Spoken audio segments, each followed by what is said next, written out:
J'accuse.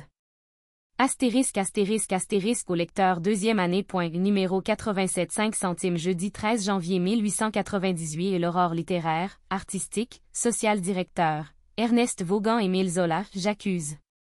Paris lettre au président de la République.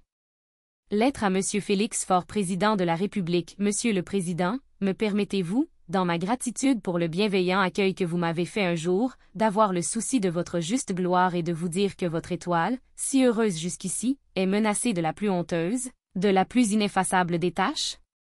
Vous êtes sorti sain et sauf des basses calomnies, vous avez conquis les cœurs. Vous apparaissez rayonnant dans l'apothéose de cette fête, patriotique que l'Alliance russe a été pour la France, et vous vous préparez à présider au solennel triomphe de notre exposition universelle, qui couronnera notre grand siècle de travail, de vérité et de liberté. Mais quelle tache debout sur votre nom, j'allais dire sur votre règne, que cette abominable affaire Dreyfus. Un conseil de guerre vient, par ordre, d'oser acquitter un Esterhazy, soufflet suprême à toute vérité, à toute justice. Et c'est fini, la France a sur la joue cette souillure, l'histoire écrira que c'est sous votre présidence qu'un tel crime social a pu être commis.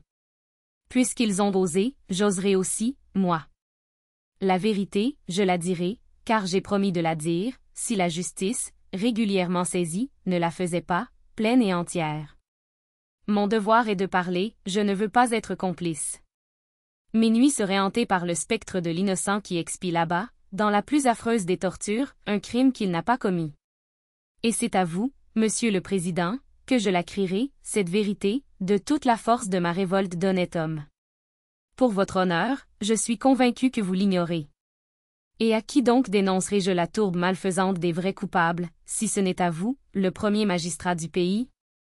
Astérisque astérisque astérisque la vérité d'abord sur le procès et sur la condamnation de Dreyfus. Un homme néfaste a tout mené, a tout fait, c'est le colonel du Paty de Clam, alors simple commandant. Il est l'affaire Dreyfus tout entière, on ne la connaîtra que lorsqu'une enquête loyale aura établi nettement ses actes et ses responsabilités.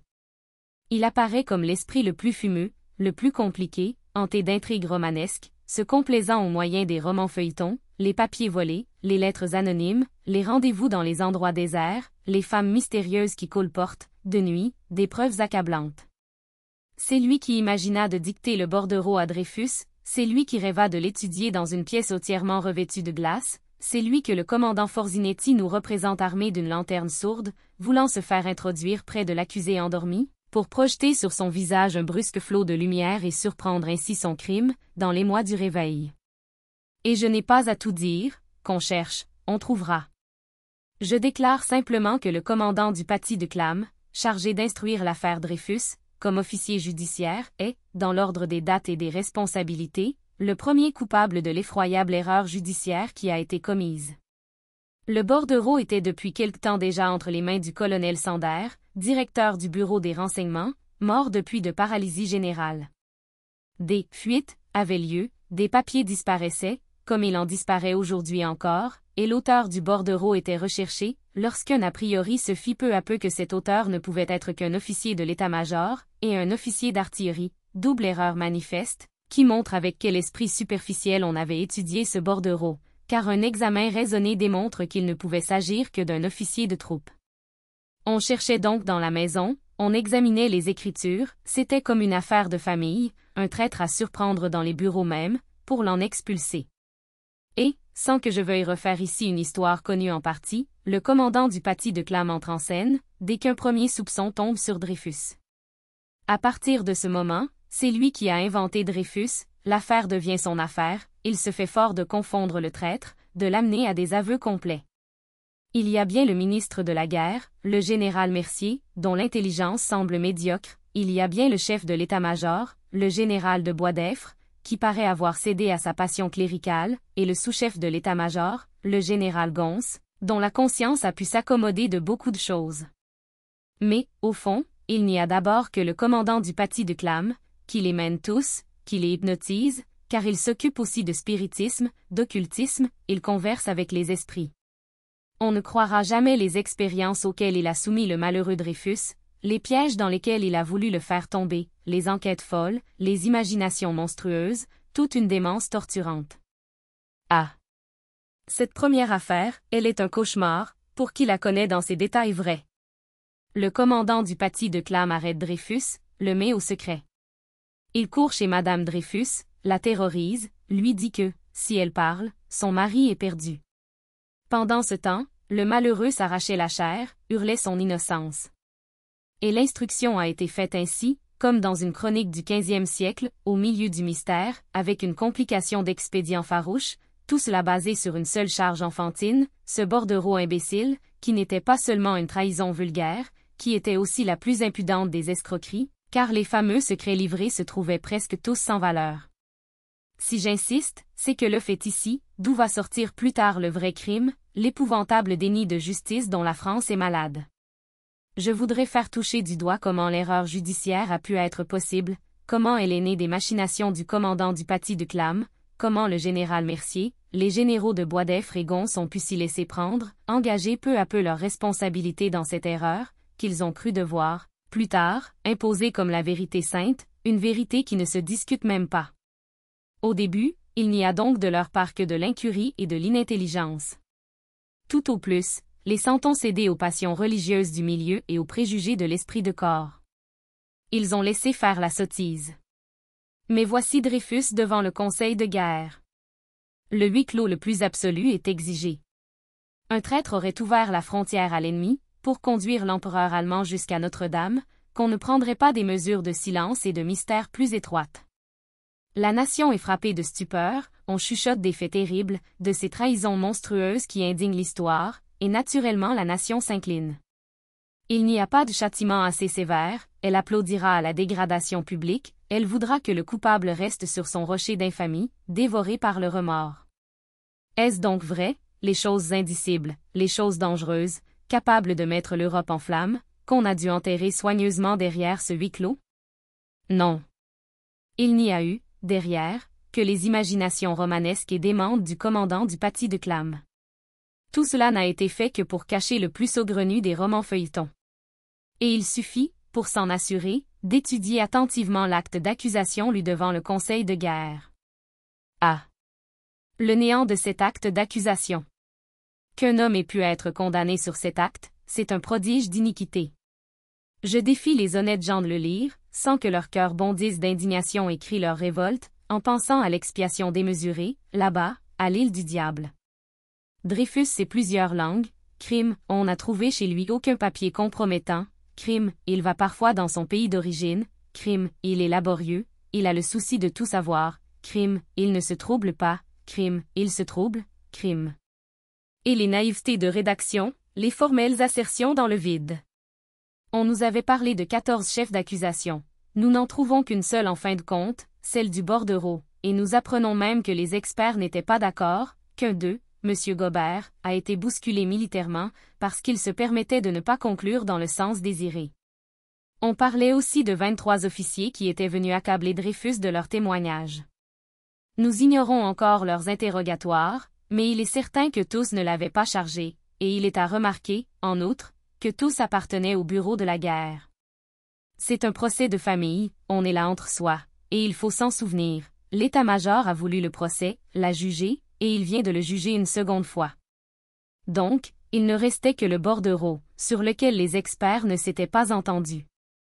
On raconte que, dans la chambre du conseil, les juges allaient naturellement acquitter.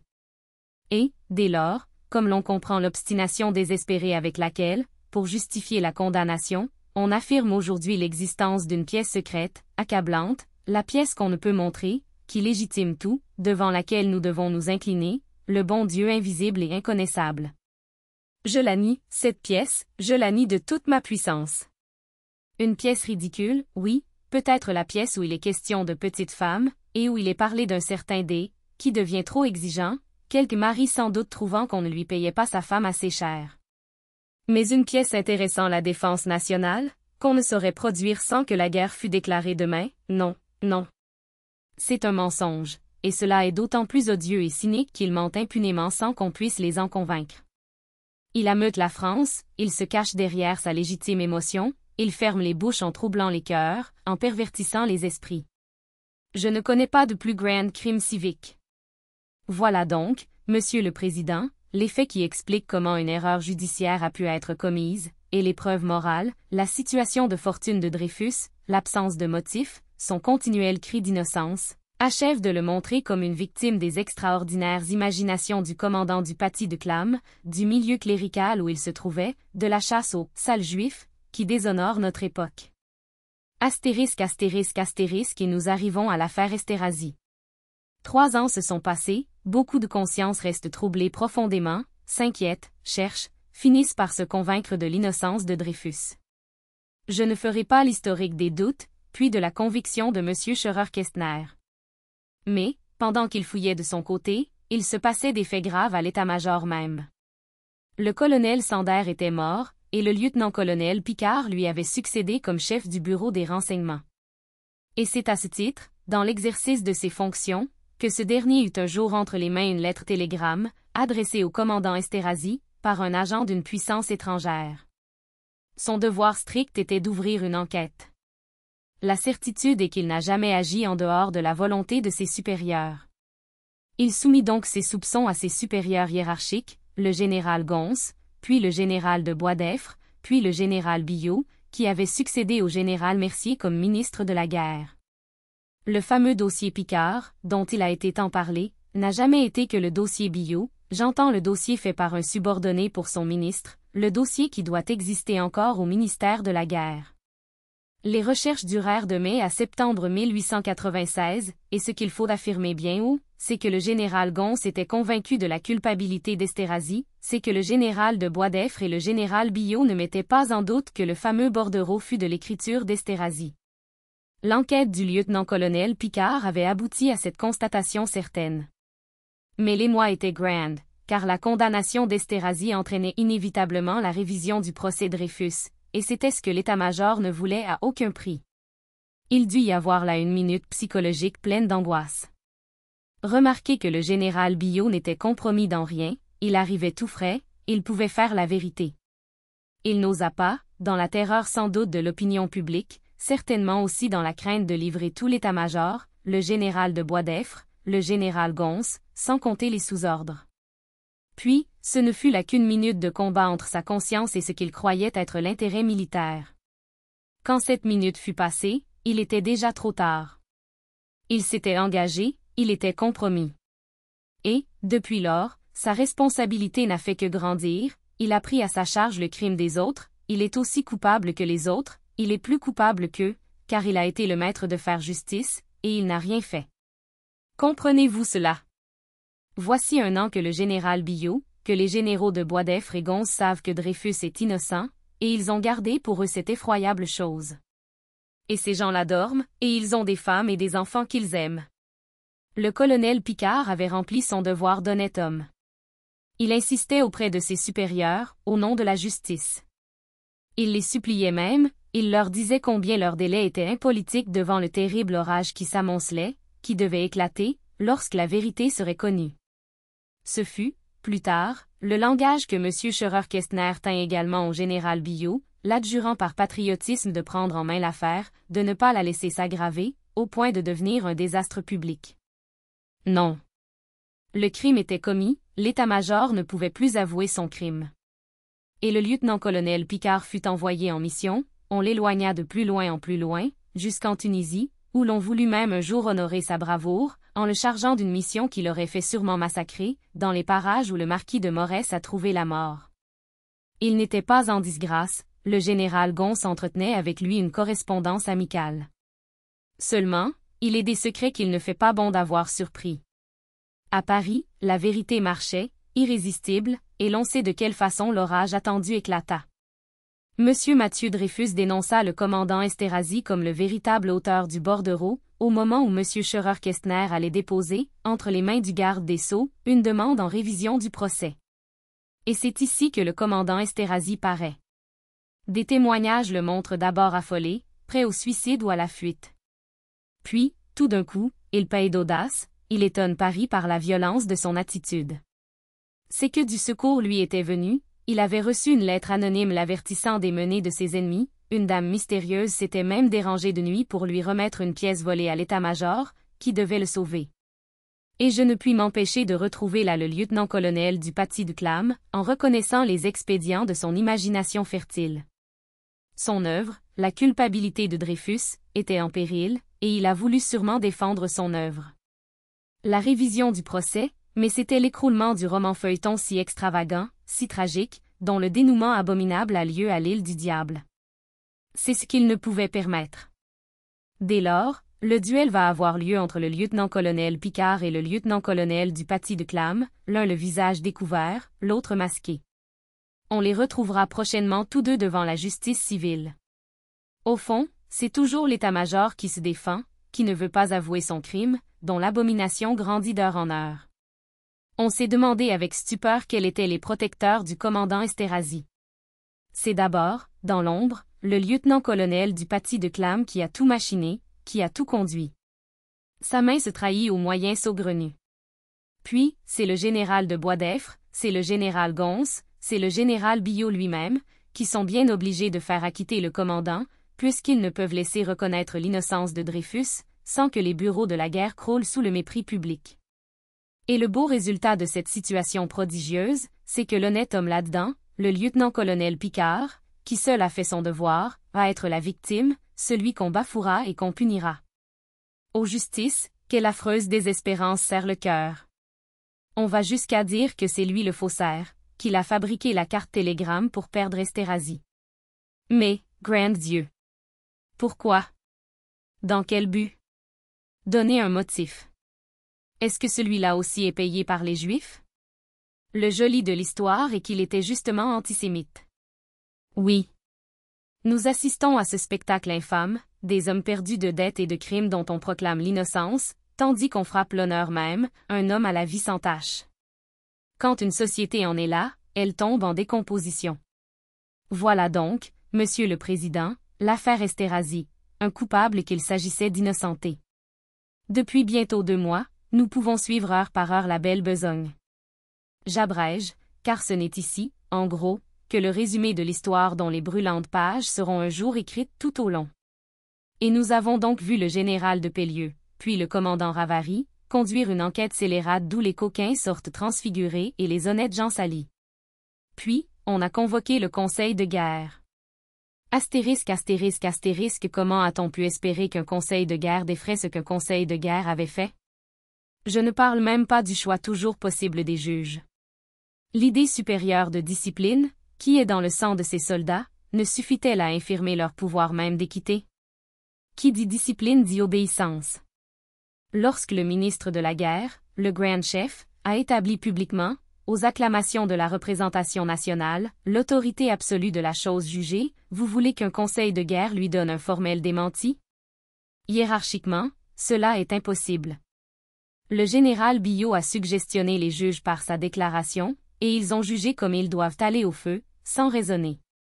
L'opinion préconçue qu'ils ont rapportée sur leur siège est évidemment celle-ci. Dreyfus a été condamné pour crime de trahison par un conseil de guerre, il est donc coupable, et nous, conseil de guerre, nous ne pouvons le déclarer innocent. Or nous savons que reconnaître la culpabilité d'Esterhazy, ce serait proclamer l'innocence de Dreyfus. Rien ne pouvait les faire sortir de là. Ils ont rendu une sentence inique qui à jamais pèsera sur nos conseils de guerre, qui entachera désormais de suspicion tous leurs arrêts. Le premier conseil de guerre a pu être inintelligent, le second est forcément criminel. Son excuse, je le répète, est que le chef suprême avait parlé, déclarant la chose jugée inattaquable, sainte et supérieure aux hommes, de sorte que des inférieurs ne pouvaient dire le contraire. On nous parle de l'honneur de l'armée, on veut que nous l'aimions, que nous la respections. Ah! Certes, oui, l'armée qui se lèverait à la première menace, qui défendrait la terre française, elle est tout le peuple et nous n'avons pour elle que tendresse et respect. Mais il ne s'agit pas d'elle, dont nous voulons justement la dignité, dans notre besoin de justice. Il s'agit du sabre, le maître qu'on nous donnera demain peut-être. Et baiser dévotement la poignée du sabre, le Dieu, non. Je l'ai démontré d'autre part, l'affaire Dreyfus était l'affaire des bureaux de la guerre, un officier de l'état-major, dénoncé par ses camarades de l'état-major, condamné sous la pression des chefs de l'état-major. Encore une fois, il ne peut revenir innocent, sans que tout l'état-major soit coupable. Aussi les bureaux, par tous les moyens imaginables, par des campagnes de presse, par des communications, par des influences, n'ont-ils couvert Esterhazy que pour perdre une seconde fois Dreyfus? Ah! Quel coup de balai le gouvernement républicain devrait donner dans cette jésuitière, ainsi que les appelle le général Biot lui-même. Où est-il, le ministère vraiment fort et d'un patriotisme sage, qui osera tout y refondre, et tout y renouveler? Que de gens je connais qui, devant une guerre possible, tremblent d'angoisse, en sachant dans quelles mains est la défense nationale. Et quel nid de basses intrigues, de commérages et de dilapidation, est devenu cet asile sacré, où se décide le sort de la patrie. On s'épouvante devant le jour terrible que vient d'y jeter l'affaire Dreyfus, ce sacrifice humain d'un malheureux, d'un sale juif. Ah! Tout ce qui s'est agité là de démence et de sottise, des imaginations folles, des pratiques de basse police, des mœurs d'inquisition et de tyrannie, le bon plaisir de quelques galonnés mettant leurs bottes sur la nation, lui rentrant dans la gorge son cri de vérité et de justice, sous le prétexte menteur et sacrilège de la raison d'État. Et c'est un crime encore que de s'être appuyé sur la presse immonde, que de s'être laissé défendre par toute la fripouille de Paris, de sorte que voilà la fripouille qui triomphe insolemment dans la défaite du droit et de la simple probité. C'est un crime d'avoir accusé de troubler la France ceux qui la veulent généreuse, à la tête des nations libres et justes, lorsqu'on ourdit soi-même l'impudent complot d'imposer l'erreur, devant le monde entier. C'est un crime d'égarer l'opinion, d'utiliser pour une besogne de mort cette opinion qu'on a pervertie, jusqu'à la faire délirer. C'est un crime d'empoisonner les petits et les humbles, d'exaspérer les passions de réaction et d'intolérance, en s'abritant derrière l'odieux antisémitisme, dont la grande France libérale des droits de l'homme mourra, si elle n'en est pas guérie. C'est un crime que d'exploiter le patriotisme pour des œuvres de haine, et c'est un crime enfin que de faire du sabre le Dieu moderne, lorsque toute la science humaine est au travail pour l'œuvre prochaine de vérité et de justice. Cette vérité, cette justice, que nous avons si passionnément voulu, quelle détresse à les voir ainsi souffleter, plus méconnus et plus obscurcis. Je me doute de l'écroulement qui doit avoir lieu dans l'âme de M. Scheurer-Kestner et je crois bien qu'il finira par éprouver un remords, celui de n'avoir pas agi révolutionnairement, le jour de l'interpellation au Sénat, en lâchant tout le paquet, pour tout jeter à bas. Il a été le grand honnête homme, l'homme de sa vie loyale, il a cru que la vérité se suffisait à elle-même, surtout lorsqu'elle lui apparaissait éclatante comme le plein jour. À quoi bon tout bouleverser, puisque bientôt le soleil allait luire? Et c'est de cette sérénité confiante, dont il est si cruellement puni. De même pour le lieutenant-colonel Picard, qui, par un sentiment de haute dignité, n'a pas voulu publier les lettres du général Gons. Ses scrupules l'honorent d'autant plus, que, pendant qu'il restait respectueux de la discipline, ses supérieurs le faisaient couvrir de boue, instruisaient eux-mêmes son procès, de la façon la plus inattendue et la plus outrageante. Il y a 2 victimes, 2 braves gens, 2 cœurs simples, qui ont laissé faire Dieu, tandis que le diable agissait. Et l'on a même vu, pour le lieutenant-colonel Picard, cette chose ignoble, un tribunal français, après avoir laissé le rapporteur charger publiquement un témoin, l'accusé de toutes les fautes, a fait le huis clos, lorsque ce témoin a été introduit pour s'expliquer et se défendre. Je dis que cela est un crime de plus et que ce crime soulèvera la conscience universelle. Décidément, les tribunaux militaires se font une singulière idée de la justice. Telle est donc la simple vérité, Monsieur le Président, et elle est effroyable, elle restera pour votre présidence une souillure. Je me doute bien que vous n'avez aucun pouvoir en cette affaire, que vous êtes le prisonnier de la Constitution et de votre entourage. Vous n'en avez pas moins un devoir d'homme, auquel vous songerez et que vous remplirez. Ce n'est pas, d'ailleurs, que je désespère le moins du monde du triomphe. Je le répète avec une certitude plus véhémente, la vérité est en marche, et rien ne l'arrêtera. C'est d'aujourd'hui seulement que l'affaire commence, puisqu'aujourd'hui seulement les positions sont nettes. D'une part, les coupables qui ne veulent pas que la lumière se fasse, de l'autre, les justiciers qui donneront leur vie pour qu'elle soit faite. Quand on enferme la vérité sous terre, elle s'y amasse, elle y prend une force telle d'explosion, que le jour où elle éclate, elle fait tout sauter avec elle. On verra bien si l'on ne vient pas de préparer, pour plus tard, le plus retentissant des désastres. Astérisque astérisque astérisque mais cette lettre est longue, Monsieur le Président, et il est temps de conclure. J'accuse le lieutenant-colonel du Paty de Clam d'avoir été l'ouvrier diabolique de l'erreur judiciaire, en inconscient, je veux le croire, et d'avoir ensuite défendu son œuvre néfaste, depuis 3 ans, par les machinations les plus saugrenues et les plus coupables. J'accuse le général Mercier de s'être rendu complice, tout au moins par faiblesse d'esprit, d'une des plus grandes iniquités du siècle. J'accuse le général Biot d'avoir eu entre les mains les preuves certaines de l'innocence de Dreyfus et de les avoir étouffées, de s'être rendu coupable de ce crime de lèse-humanité et de lèse-justice, dans un but politique et pour sauver l'état-major compromis. J'accuse le général de Boisdeffre et le général Gonse de s'être rendus complices du même crime, l'un sans doute par passion cléricale, l'autre peut-être par cet esprit de corps qui fait des bureaux de la guerre l'Arche sainte, inattaquable. J'accuse le général de Pellieu et le commandant Ravary d'avoir fait une enquête scélérate, j'entends par là une enquête de la plus monstrueuse partialité, dont nous avons, dans le rapport du second, un impérissable monument de naïve audace. J'accuse les 3 experts en écriture, les sieurs Bellhomme, Varinard et Coire, d'avoir fait des rapports mensongers et frauduleux, à moins qu'un examen médical ne les déclare atteints d'une maladie de la vue et du jugement. J'accuse les bureaux de la guerre d'avoir mené dans la presse, particulièrement dans l'Éclair et dans l'Écho de Paris, une campagne abominable, pour égarer l'opinion et couvrir leurs fautes.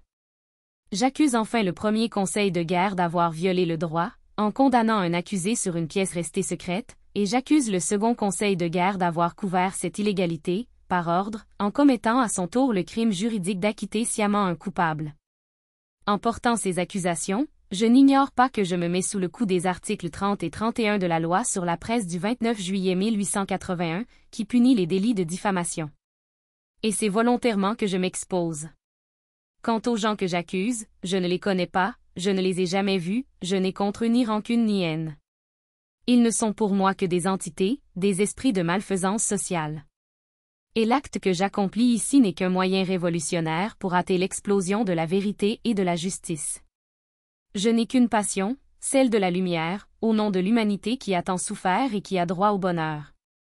Ma protestation enflammée n'est que le cri de mon âme. Qu'on ose donc me traduire en cour d'assises et que l'enquête ait lieu au grand jour. J'attends. Veuillez agréer, Monsieur le Président, l'assurance de mon profond respect. Émile Zola directeur, Ernest Vaughan. Les annonces sont reçues. 142 rue Montmartre, 142 au bureau du journal. Les manuscrits non insérés ne sont pas rendus. Adressez lettre T mandat, à Monsieur A. Bouy, administrateur téléphone, 102 à 55, pour la rédaction. S'adresser à Monsieur A. Berthier secrétaire de la rédaction, adresse télégraphique, Aurore Paris. Au lecteur Émile Zola est un écrivain renommé mais aussi un journaliste politique, Wikipédia, cette version numérisée reproduit dans son intégralité la version originale. L'orthographe a été conservée. Un seul mot a été modifié. Il est souligné par des tirets. Passez la souris sur le mot pour voir l'orthographe originale. La ponctuation a pu faire l'objet de quelques corrections mineures. La couverture est illustrée par une photographie d'Émile Zola, source, Gallica. Elle appartient au domaine public.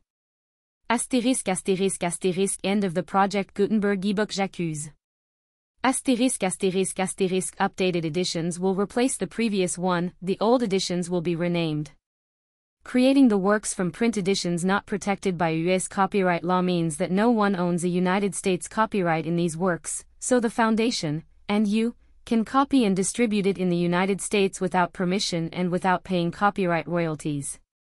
Special rules, set forth in the general terms of use part of this license, apply to copying and distributing Project Gutenberg electronic works to protect the Project Gutenberg concept and trademark.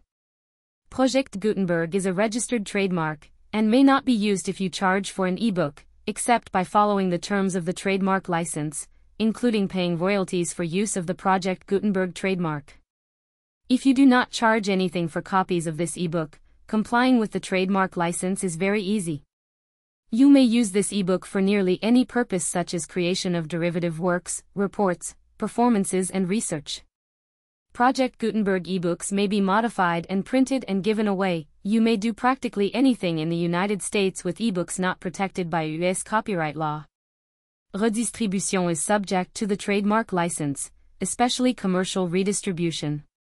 START. Full license. The full Project Gutenberg license. Please read this before you distribute or use this work to protect the Project Gutenberg mission of promoting the free distribution of electronic works, by using or distributing this work, or any other work associated in any way with the phrase a Project Gutenberg. you agree to comply with all the terms of the full Project Gutenberg license available with this file or online at www.gutenberg.org/licence.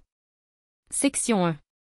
General Terms of Use and Redistributing Project Gutenberg Electronic Works 1.a. By reading or using any part of this Project Gutenberg electronic work, you indicate that you have read, understand, agree to and accept all the terms of this license and intellectual property, trademark, copyright, agreement. If you do not agree to abide by all the terms of this agreement, you must cease using and return or destroy all copies of Project Gutenberg electronic works in your possession. If you paid a fee for obtaining a copy of or access to a Project Gutenberg electronic work and you do not agree to be bound by the terms of this agreement, you may obtain a refund from the person or entity to whom you paid the fee as set forth in paragraph 1.8. 1.b. Project Gutenberg is a registered trademark. It may only be used on or associated in any way with an electronic work by people who agree to be bound by the terms of this agreement. There are a few things that you can do with most Project Gutenberg electronic works even without complying with the full terms of this agreement. See paragraphe 1.c below. There are a lot of things you can do with Project Gutenberg electronic works if you follow the terms of this agreement and help preserve free future access to Project Gutenberg electronic works. See paragraphe 1. below. 1.c. The Project Gutenberg Literary Archive Foundation, the Foundation, or PGLAF, owns a compilation copyright in the collection of Project Gutenberg electronic works. Nearly all the individual works in the collection are in the public domain in the United States. If an individual work is unprotected by copyright law in the United States and you are located in the United States, we do not claim a right to prevent you from copying, distributing, performing, displaying or creating derivative works based on the work as long as all references to Project Gutenberg are removed. Of course, we hope that you will support the Project Gutenberg mission of promoting free access to electronic works by freely sharing Project Gutenberg works in compliance with the terms of this agreement for keeping the Project Gutenberg name associated with the work. You can easily comply with the terms of this agreement by keeping this work in the same format with its attached full Project Gutenberg license when you share it without charge with others. 1.d. The copyright laws of the place where you are located also govern what you can do with this work. Copyright laws in most countries are in a constant state of change. If you are outside the United States, check the laws of your country in addition to the terms of this agreement before downloading, copying, displaying, performing, distributing or creating derivative works based on this work or any other Project Gutenberg work. The Foundation makes no representations concerning the copyright status of any work in any country other than the United States. Unless you have removed all references to Project Gutenberg. 1.e.1. The following sentence, with active links to, or other immediate access to, the full Project Gutenberg license must appear prominently whenever any copy of a Project Gutenberg work, any work on which the phrase Project Gutenberg appears, or with which the phrase Project Gutenberg is associated, is accessed, displayed, performed, viewed, copied or distributed. This ebook is for the use of anyone anywhere in the United States and most other parts of the world at no cost and with almost no restriction whatsoever. You may copy it, give it away or reuse it under the terms of the Project Gutenberg license included with this ebook or online at www.gutenberg.org. If you are not located in the United States, you will have to check the laws of the country where you are located before using this ebook. 1.2. If an individual Project Gutenberg electronic work is derived from texts not protected by U.S. copyright law, does not contain a notice indicating that it is posted with permission of the copyright holder, the work can be copied and distributed to anyone in the United States without paying any fees or charges. If you are redistributing or providing access to a work with the phrase Project Gutenberg associated with or appearing on the work, you must comply either with the requirements of paragraphs 1.e.1 through 1.e.7 or obtain permission for the use of the work and the Project Gutenberg trademark as set forth in paragraphs 1.e.8 or 1.e.9. 1.3. If an individual Project Gutenberg electronic work is posted with the permission of the copyright holder, Your use and distribution must comply with both paragraphs 1.e.1 through 1.e.7 and any additional terms imposed by the copyright holder. Additional terms will be linked to the Project Gutenberg license for all works posted with the permission of the copyright holder found at the beginning of this work. 1.4. Do not unlink or detach or remove the full Project Gutenberg license terms from this work, or any files containing a part of this work or any other work associated with Project Gutenberg. 1.5. Do not copy, display, perform, distribute or redistribute this electronic work, or any part of this electronic work, without prominently displaying the sentence set forth in paragraph 1.e.1 with active links or immediate access to the full terms of the Project Gutenberg license.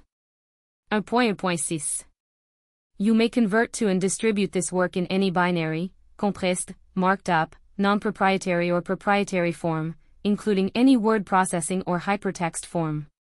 However, if you provide access to or distribute copies of a Project Gutenberg work in a format other than plain vanilla ASCII or other format used in the official version posted on the official Project Gutenberg website, www.gutenberg.org, you must, at no additional cost, fee or expense to the user, provide a copy, a means of exporting a copy, or a means of obtaining a copy upon request, of the work in its original plain vanilla ASCII or other form. Any alternate format must include the full Project Gutenberg license as specified in paragraph 1.e.1. 1.7. Do not charge a fee for access to, viewing, displaying, performing, copying or distributing any Project Gutenberg works unless you comply with paragraph 1.e.8 or 1.e.9. 1.8. You may charge a reasonable fee for copies of or providing access to or distributing Project Gutenberg electronic works provided that you pay a royalty fee of 20% of the gross profits you derive from the use of Project Gutenberg works calculated using the method you already use to calculate your applicable taxes. The fee is owed to the owner of the Project Gutenberg trademark, but he has agreed to donate royalties under this paragraph to the Project Gutenberg Literary Archive Foundation. Royalty payments must be paid within 60 days following each date on which you prepare, or are legally required to prepare, your periodic tax returns. Royalty payments should be clearly marked as such and sent to the Project Gutenberg Literary Archive Foundation at the address specified in Section 4, Information about donations to the Project Gutenberg Literary Archive Foundation.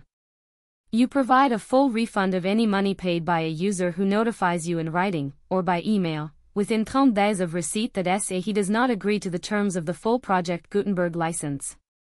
You must require such a user to return or destroy all copies of the works possessed in a physical medium and discontinue all use of and all access to other copies of Project Gutenberg works. You provide, in accordance with paragraph 1.f.3, a full refund of any money paid for a work or a replacement copy, if a defect in the electronic work is discovered and reported to you within 90 days of receipt of the work. You comply with all other terms of this agreement for free distribution of Project Gutenberg works. 1.9. If you wish to charge a fee or distribute a Project Gutenberg electronic work or group of works on different terms than are set forth in this agreement, you must obtain permission in writing from the Project Gutenberg Literary Archive Foundation, the manager of the Project Gutenberg trademark. Contact the Foundation as set forth in Section 3 below. 1.f. Project Gutenberg volunteers and employees expend considerable effort to identify, do copyright research on, transcribe and proofread works not protected by U.S. copyright law in creating the Project Gutenberg collection.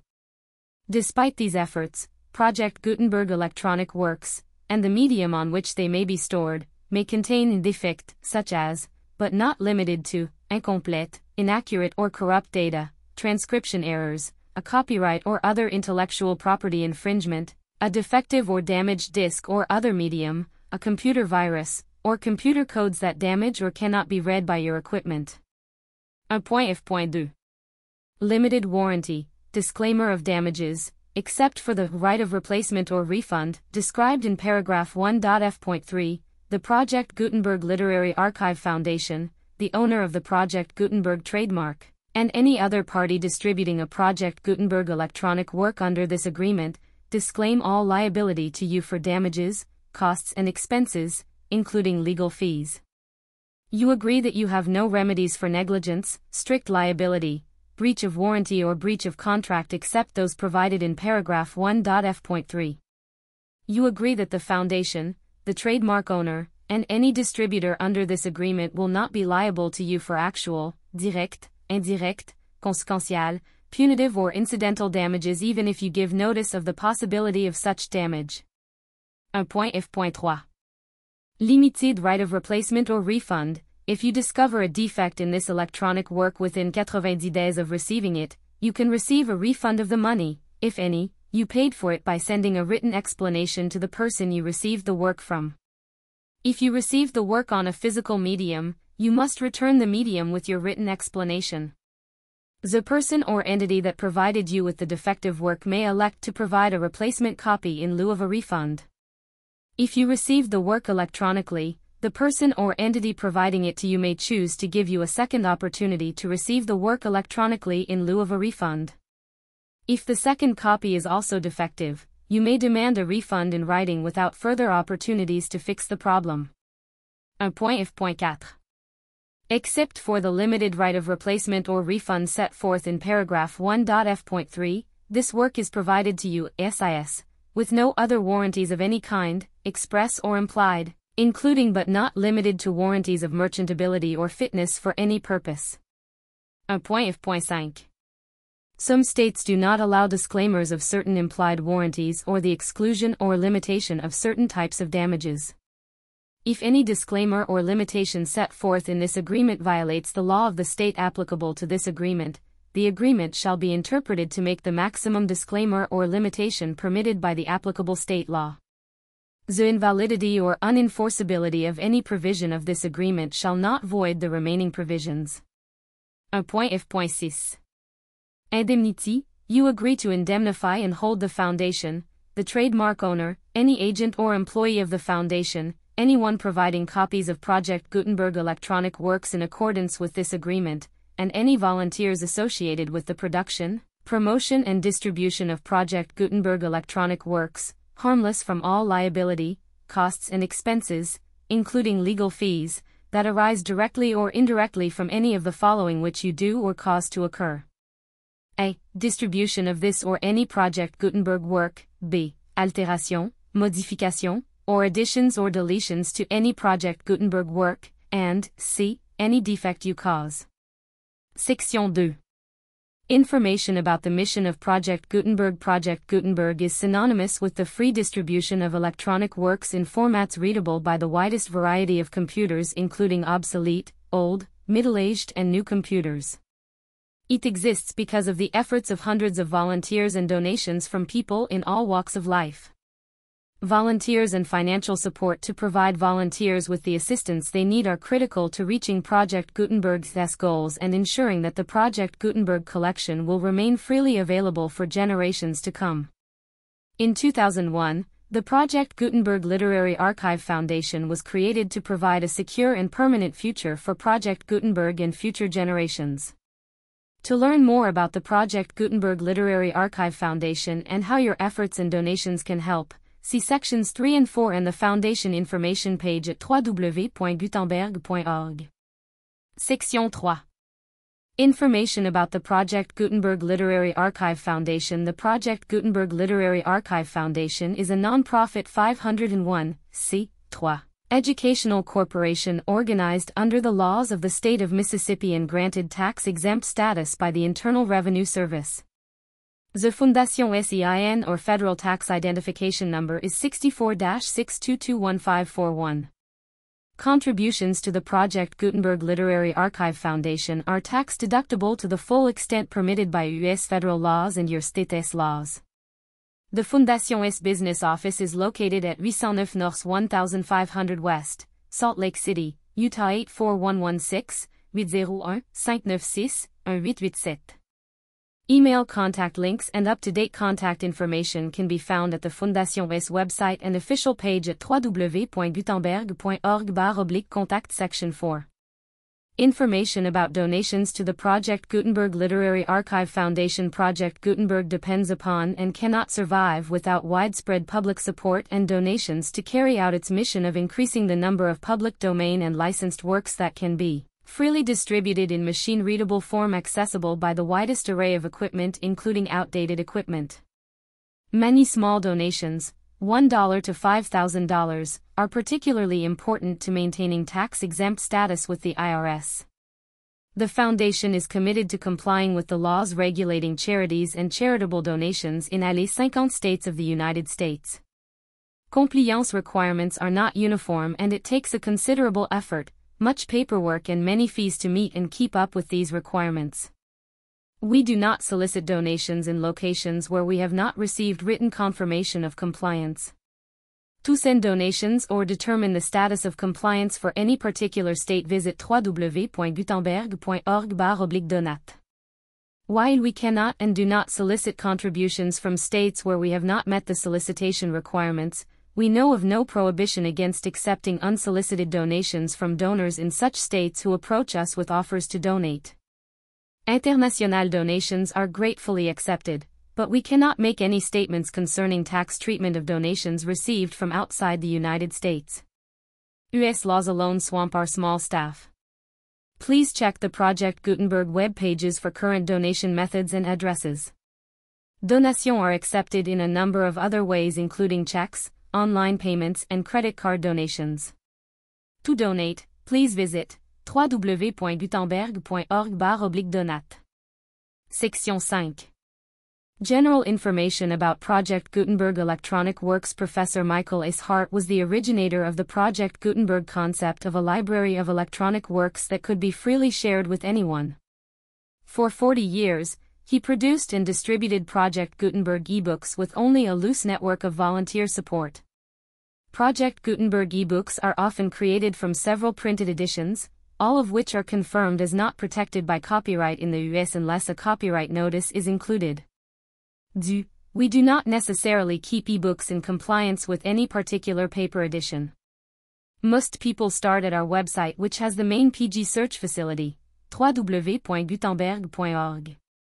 This website includes information about Project Gutenberg, including how to make donations to the Project Gutenberg Literary Archive Foundation, how to help produce our new ebooks, and how to subscribe to our email newsletter to hear about new ebooks.